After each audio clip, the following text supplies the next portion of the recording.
here at 6-0 Strength with former Colorado lineman, former NFL lineman Matt McChesney. It's kind of become an annual tradition for Rivals to come down here, and you always do a great job of bringing out some of the top guys you're working with. Again, you didn't disappoint today, some really good players. Headlined by Dillon Middlemiss, already committed to Colorado. Talk a little bit about the group you're working with this year. It seems like a hard-working group. Yeah, we have a great group leaving in about a month. About 35 guys that are going to be leaving to go play.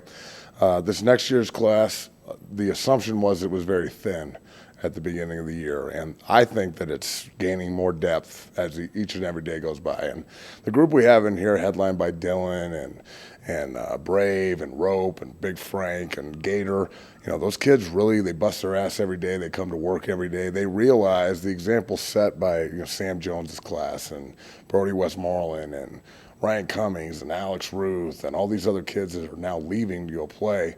You know, they work out with them every day. I mix the groups, so there's, ninth grade kids working out with seniors that are going to college, because I like to teach the older guy how to lead the younger guy, because the older guy is about to become the freshman.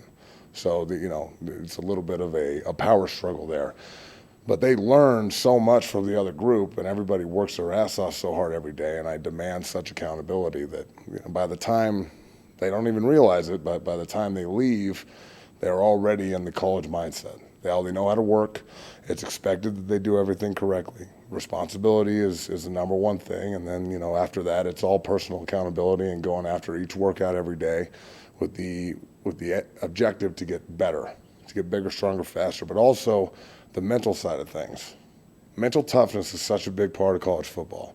That's why, in 2000 when I went to CU, we had a 36-guy class, and 11 of us left in 2004.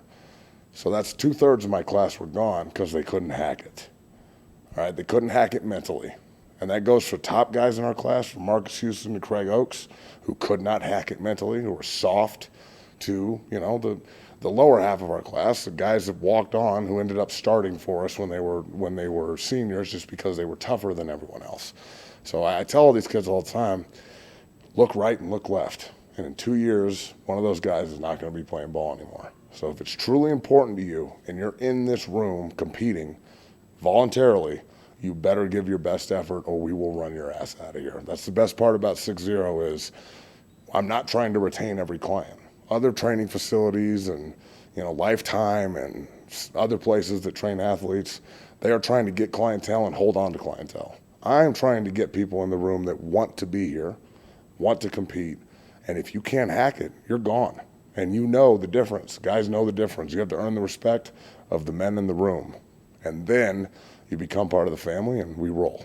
Yeah, if you follow the guys you train on Twitter, you see the hashtag Dungeon Family. It's really popular.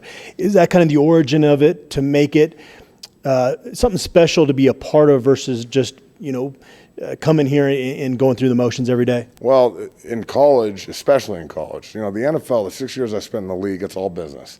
You get cut, new guys are coming in and out. It is what it is. Unless you're Champ Bailey, you're probably getting cut and your heart's going to get broke a couple of times. Here, I'm trying to mimic a college environment. And in college, you have to take ownership of your locker room and your team. Whether you're a Buff, you're a Ram, you're going to Oklahoma State, you're going to Ohio State, you're going to CSU Pueblo, it doesn't matter, all right? You have to take ownership of your room and ownership of your program. So that's what I'm trying to get here. And the guys that have been here for a long time, and the guys that keep coming back, they take ownership of this place, and they love it, and they're part of the family. The Dungeon Family arose because we are in a damn dungeon. Right? There's not a lot of light. There's not a lot of windows. All right. The dungeon is a dirty place where you can get down. Okay. That's what we do in here. And that's why I love my job so much, is because other trainers and coaches will sit, in a room and evaluate from a distance, and then they'll come out and criticize. I'm in the mud with the grunts. I want to be in the mud. That's my place. It's very easy to constructively criticize an athlete when you're right next to him sweating. They respect that. So it's the old Pete Carroll mantra: constructive criticism and competition. That's what we want in here. If you can take criticism constructively and you can allow me to coach you hard, knowing that I care about you, and compete every day, you take that to college and you will be head and shoulders above the rest of the guys in the room. Because you know as well as I do, Adam, they recruit with sugar. It's all pats on the back and how much they like you and yada yada. When you get in the room, you are a puke freshman, you're carrying pads, or they call you by your number, and they want to see if you're mentally tough enough to hack it. I tell everybody all the time, the minute they recruit you and get you, the minute they're trying to replace you. That's the way it is. That's the nature of the beast. The separation starts early in this room. 6-0, we separate people that want to play and people that want to dress up and look like they play football. Talk about it all the time. Are you this guy that wants to play and will do anything to win? Or are you this guy who dresses up with this sick visor and the armbands? We got the spat and the towel.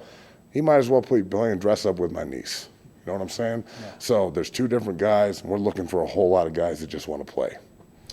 Yeah, you're in this room 16 hours a day. Colorado fans know about Dillon Middlemiss through his highlight video on Huddle, but they don't know much beyond that. What can you tell them about him having the chance to work with him down here? First of all, I want to take my hat off to McIntyre and McWayne for being so proactive in the state of Colorado. For so long, it took both programs, it took affirmation from an outside program to offer a kid. So they would wait for Arizona State to come in and offer someone, and then they would go, oh, I guess he can play. So hats off to CSU and CU for taking steps to try and keep kids in state. As far as Middlemiss goes, Dillon is big, but he moves like he's small. So he's got great athletic ability. He's got light feet for a big man. He's got a lot to improve on because there's no perfect players, and even a 5-star offensive lineman has got a ton to work on. My thing with Dillon is getting him to be mean 100% of the time, but picking his spots. So usually the loudest guy in the room is the most insecure, okay? I want him to be as mean as possible, under control, so controlled aggression. Now, he works his ass off every day, which is a great thing. He's very willing to learn and open-minded. He picks stuff up quickly. He's a great student. He's also a student of the game. All the whiteboard stuff we do, he picks it up quick. So that's good. It's going to transfer quickly. I think that Dillon has a real chance to play there and play for a long time because the mental side of things. When I watch tape with him from last year, he doesn't do everything right every time. No one does. But he finishes, and that's the key. He's a finisher. And that's one thing that they haven't had up in Boulder for a long time. They've had a bunch of big, nice guys. Now they got a big, mean one. So we'll see what he does. A guy that was working out in here before the main group you had tonight was Ashton Torres, a junior to be, a guy that's already starting to kind of build up some buzz, even though he hasn't played his junior season yet. Is he a guy that can kind of go on with this Colorado tradition of producing really good offensive linemen? Yeah, AT is an animal, and he's a baby. He doesn't even know that he doesn't know. I mean, I haven't seen anybody that big and mature for his age since Chris Fox, the guard at Michigan, who is also part of the Dungeon family.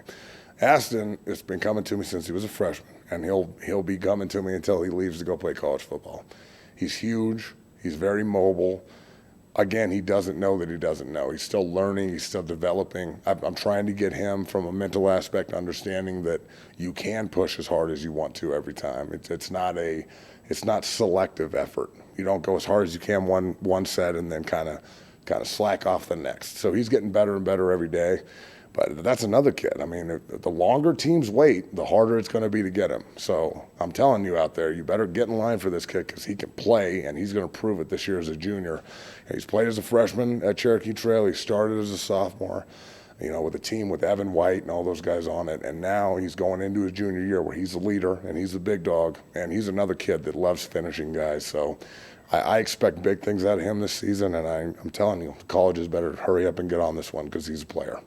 Who's not getting the notice that they deserve of the guys you're working with? Are there a couple that have really kind of gone under the radar that you feel will go on to be pretty good college players? I think Rope Rule, the Douglas County quarterback, I think he can play quarterback at the next level. I think he could be a productive Division I quarterback.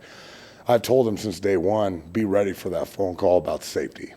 Because he's athletic enough, he'd probably run somewhere around a 4.55, 4.6. And he's athletic enough to be a safety or secondary player. I think Rope doesn't get enough credit. Frank Umu, the big tackle at Heritage, Frank is a beast. He's an animal. And I don't think anybody's ever told him that before this year. There's a lot of just F and do it talk from coaches. Not all of them, but some of them. And, if they get upset about it, whatever, get upset. Frank has never been told what he could be. And I'm constantly telling him, Frank, if you go as hard as you can every play, no one's going to be able to block you. He's bought into that. He just got his first offer from Weber State. I expect bigger ones to roll in any day now. Matt Gator from Chatfield, another kid that I don't know if he's getting the right amount of pub, but again, he's a guy that has to earn his shot. And really the one that's under everybody's radar that nobody knows about because they never throw him the ball is Sebastian Sock. Sock is a huge tight end outside linebacker of Valor. Big kid, very smart, long strider, right? Fast feet, good hands. I don't know if they've thrown the ball to the tight end at Valor ever. But Christian McCaffrey's gone now, so there goes 99.9% of their offense. So I'd imagine if they were to utilize Sebastian running seam routes, a lot of the comeback stuff, using him in the red zone because he is such a big body, he can high point the ball.